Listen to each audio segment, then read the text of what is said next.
At the Republican National Convention for the US presidential election, that's the big meeting of all the Republican bigwig delegates from around America to formally endorse their nominees, Donald Trump named a 39-year-old senator from the state of Ohio as his presidential running mate.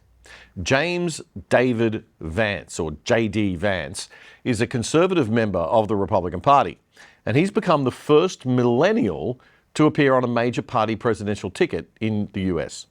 He served in the Marines straight out of school, and then he studied political science and philosophy at Ohio State University. He then went on to earn a Juris Doctor, a law degree from Yale Law School. But that's not how his life began. He grew up in poverty, surrounded by adults struggling with addiction. In 2016, he wrote a book called The Hillbilly Elegy, which became a New York Times bestseller.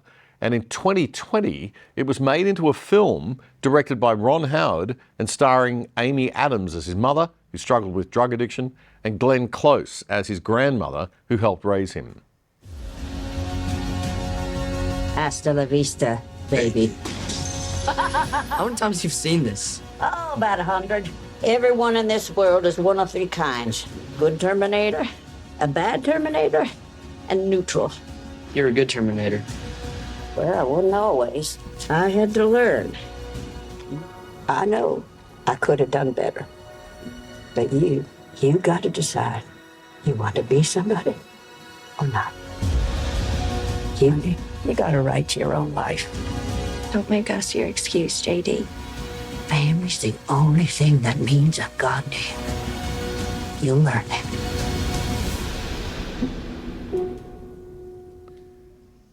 The book came out 5 years before JD Vance went into politics in 2021. Like a lot of us, Vance was originally a critic of Donald Trump, but he later became a supporter during his presidency.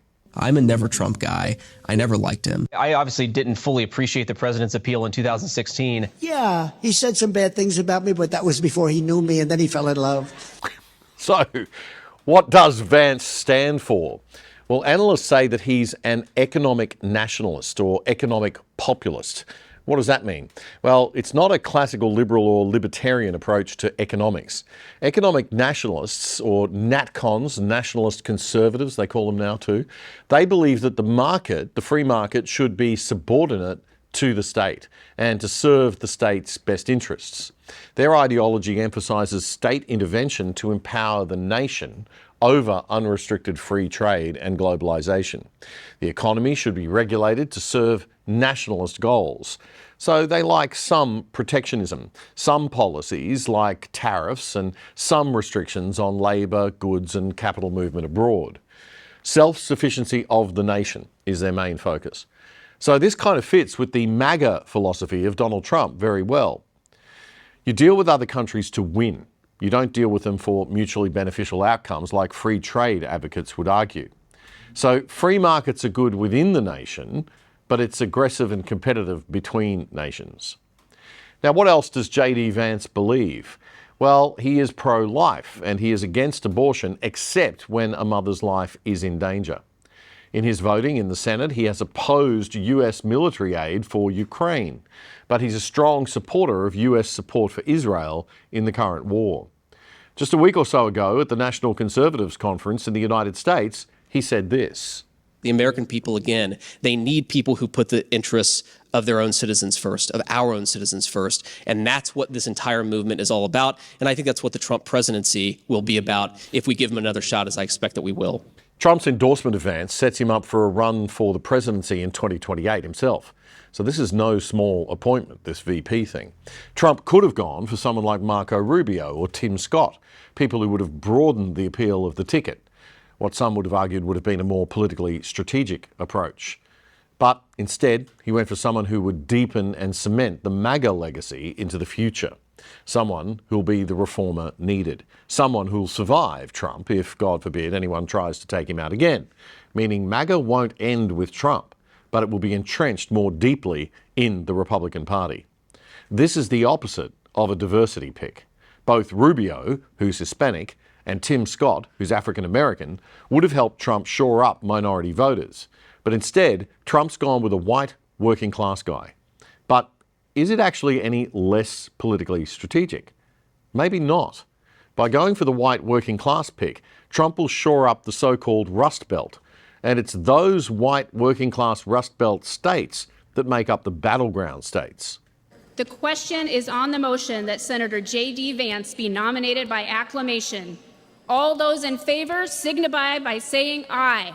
Aye. All those opposed signify by saying no. In the opinion of the chair, the ayes have it, and the motion is adopted. Without objection, the motion to reconsider is laid upon the table. Okay, so that is JD Vance today, the vice presidential candidate and most likely the next vice president of the US.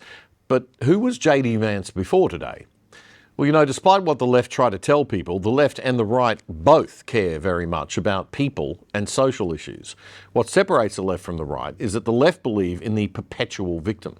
They acknowledge that people are born into tough circumstances, that we all get dealt a different hand in life, and they see the solution as big government state intervention. By treating people as perpetual victims, they can control people. You need the state to help take care of you. You need to vote for us, so we'll tax all the rich bastards and redistribute the money to you. Of course, they rarely do much redistributing. They just grow their own little empires inside the national or state bureaucracies. Socially and economically less fortunate people get stuck exactly where the left want them, in a perpetual state of dependency upon big government. The right, on the other hand, believes that the only way to rise above the hand life has dealt you, if it isn't a good one, is to make personal decisions and fight like hell. The government has a role to play in creating some equality of opportunity and social mobility, but ultimately it's up to you.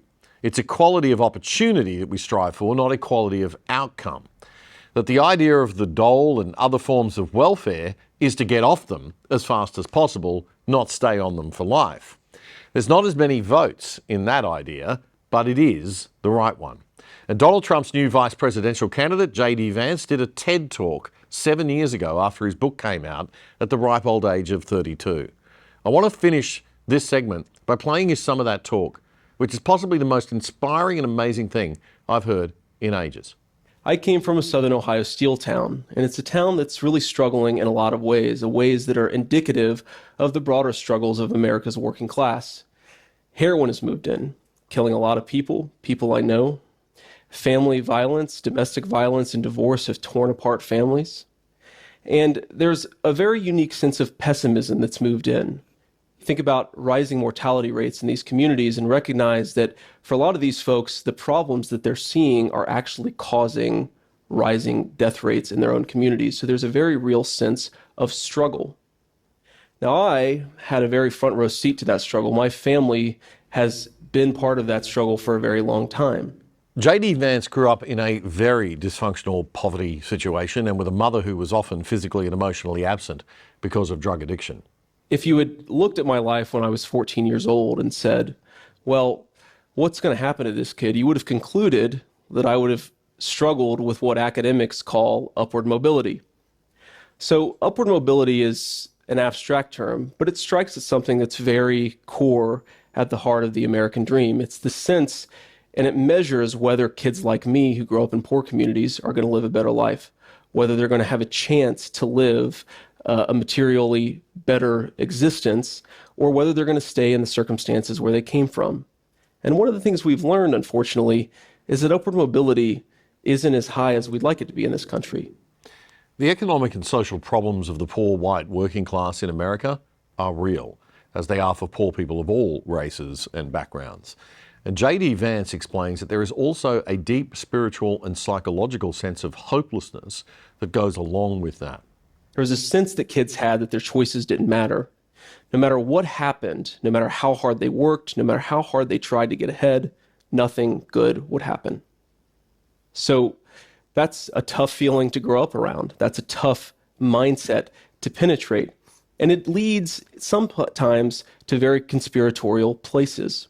So let's just take one political issue that's pretty hot, affirmative action. So depending on your politics, you might think that affirmative action is either a wise or an unwise way to promote diversity in the workplace or the classroom. But if you grow up in an area like this, you see affirmative action as a tool to hold people like you back. That's especially true if you're a member of the white working class. You see it as something that isn't just about good or bad policy. You see it as something that's actively conspiring, where people with political and financial power are working against you. And there are a lot of ways that you see that conspiracy against you, perceived, real, but it's there, and it warps expectations. JD Vance says kids get the sense that there's just no point in working hard because they won't ever be let in to the elite's world anyway. And there's a lack of what's called social capital, even knowing that help is available to you. He says he never knew as a kid that the way to become a lawyer was to study law. Even more tragically, he says working class poor kids are far more likely to experience childhood trauma. We know what happens to the kids who experience that life.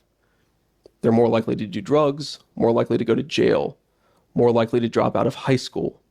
And most importantly, they're more likely to do to their children what their parents did to them.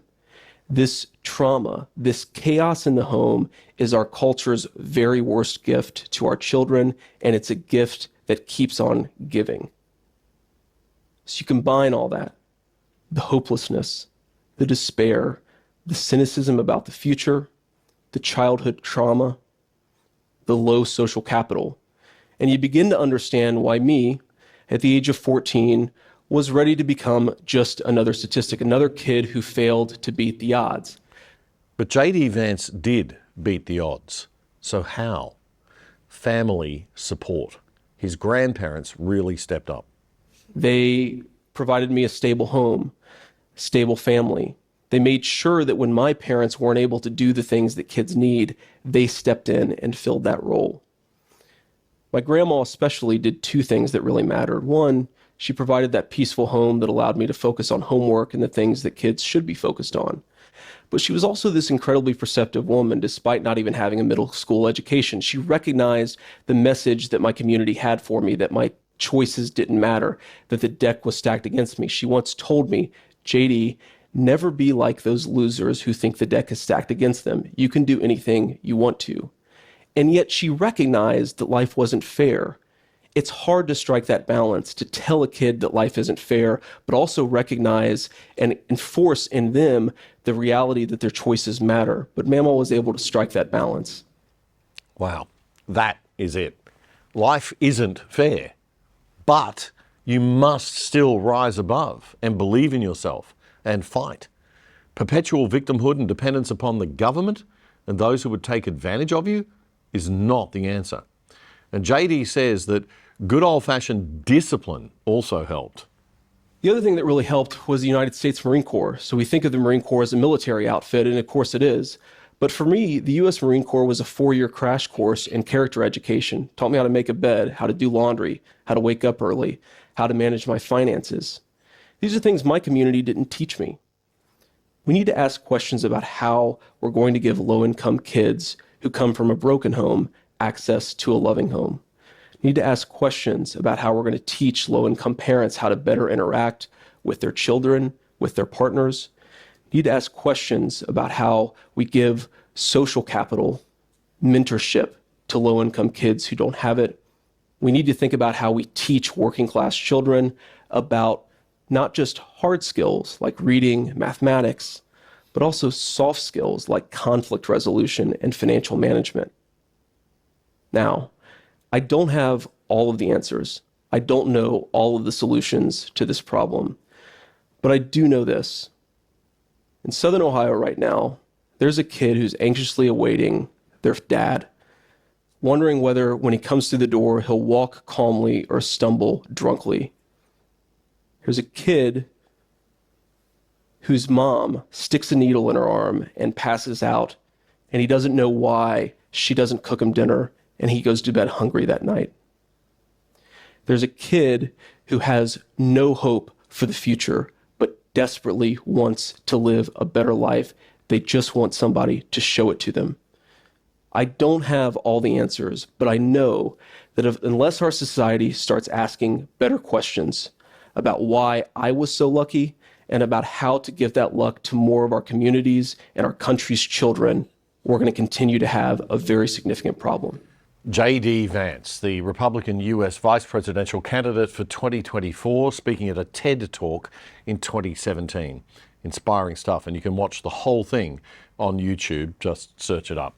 I think this guy will make an excellent vice president, certainly a heck of a lot better than the one they have now. Hope you enjoyed that clip. The Other Side is your weekly analysis of the media's best news and commentary without the woke. And we need your support. Please make sure you subscribe to our channel right here on YouTube and follow us on X at The Other Side on X. It's totally free, but we could always do with your support. So if you'd like to make a donation, click the Super Thanks button on YouTube with the $sign and the thanks on it right under the video frame below. And if you're watching on YouTube, check out the full episode that this clip came from right here.